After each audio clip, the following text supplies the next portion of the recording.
The stadium lights were barely waking up when the question first echoed across the baseball world: how could anyone possibly hate Shohei Ohtani? It wasn't whispered. It wasn't subtle. It was a genuine cry of disbelief that rolled like thunder across America. Because somewhere between the towering home runs and the 100-mile-per-hour fastballs, a mystery was forming, a mystery that no statistic, no analyst, no rival fanbase could fully explain. In a sport built on heroes and villains, Ohtani seemed to break the system. The man had no scandals, no ego, no dramatic feuds to feed the headlines. And yet, there were voices, tiny, trembling, often drowned out, trying to find reasons to dislike him. But here's where the story twists. Because every time those voices rose, something about Ohtani outside the ballpark would silence them instantly. Like the way he bows respectfully to every person who approaches him, whether it's a fan, a teammate, or the staff sweeping the dugout stairs.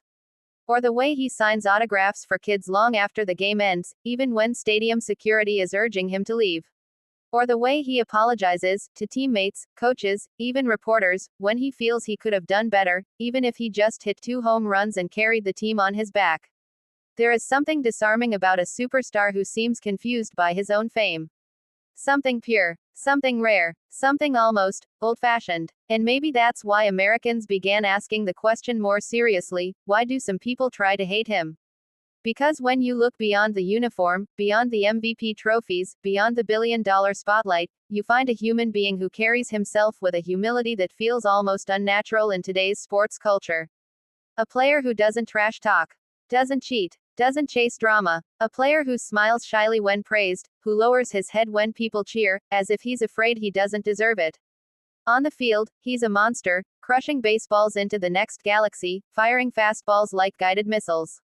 Off the field, he's gentle, quiet, almost fragile in his humbleness. And that contrast, that impossible contrast, has captivated the American public in ways no one expected. Reporters who once tried to dig for flaws now find themselves defending him.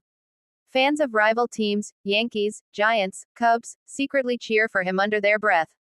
And children across the country, from California to Maine, imitate his batting stance with pride glowing in their eyes. Because they see something in him that feels safe, kind, almost heroic. And yet, every hero needs a challenge. For Ohtani, that challenge comes not from pitchers, not from pressure, but from the weight of expectations that no human being should carry alone. Every time he steps up to the plate, America expects magic. Every time he jogs to the mound, the baseball world demands perfection. But what does he do? He accepts it, silently, calmly, almost gratefully. And in that acceptance lies the heart of this entire story. Because even when critics appear, those who say he's overrated, overpaid, overhyped, he never fights back. He never fires a shot on social media. Never makes excuses. Never blames anyone. Instead, he lets the game speak. He lets the swing speak. He lets the fastball speak. And in doing so, he reveals something deeper than athletic greatness.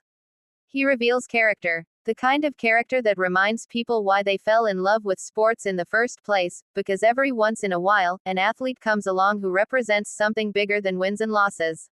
Something human, something timeless, something honest. And maybe that's the reason Americans are asking that now famous question with even more bewilderment than before: how could anyone possibly hate Shohei Ohtani? Because when you strip away the noise, the jealousy, the rivalry, the pressure, what remains is a man who treats people with respect in a world where that has become a rare currency. A man who carries an entire sport on his shoulders but still stops to help a kid tie his shoelaces during warm-ups. A man who apologizes after hitting a home run because he didn't want to show up the pitcher. A man whose teammates say his kindness in the clubhouse matters more than his power at the plate. And so the mystery slowly unravels. It's not that people hate Ohtani. It's that they don't know how to handle someone who doesn't fit the narrative. Someone too humble to hate. Someone too generous to resent. Someone too admirable to deny. And maybe, just maybe, that's why this story resonates so deeply.